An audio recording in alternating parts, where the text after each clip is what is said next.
This is Twit. The Wall Street Journal tech reporter Daisuke Wakabayashi wrote an in-depth analysis about the impact of Apple CEO Tim Cook on that company 3 years after the late Apple founder Steve Jobs resigned and put Cook in charge. The article was based in part on interviews with more than a dozen current and former Apple employees. Daisuke joins us now to talk about the story. Welcome to you. Thanks for coming on the show. Thank you. It's Happy Video Games Day. Yes, thank you very much, and same to you. Now, in your piece, you describe a friendlier, gentler Apple under Tim Cook. Can you give us some specifics about some of the things Cook has done that former CEO Steve Jobs might not have done? Right. I think one of the things is, Steve, for all his great traits and almost genius-like ability in terms of product development, wasn't always the warmest, fuzziest guy. And so Tim is a very decent and good man. And I think, he comes across, whereas, Steve would often dismiss kind of ideas that engineers would bring to him with that's expletive. But, Tim will kind of listen to them out, and he's kind of a more thoughtful and a better listener. It's created a kind of more collaborative environment inside Apple. He's also empowered a lot of his deputies to play a bigger role in the organization. In the past, I think Apple was very much Steve and co. And now, Tim's got a very powerful bench of deputies who make kind of key strategic decisions right now. Is there any danger here of Apple going a little quote unquote soft? I do understand that there are different personalities, very different between Steve Jobs and Tim Cook, but that new, call it friendlier Apple, can the company get a little out of shape, a little flabby in the market because of that? Certainly, they will make the case that the intensity has not been dialed down at all.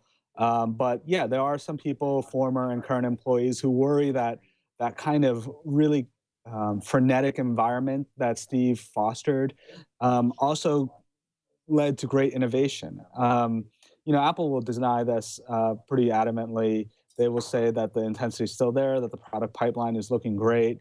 But, a lot of people feel like one of the things that Steve did very well was to say no and keep that focus on a few things that the company was very good at.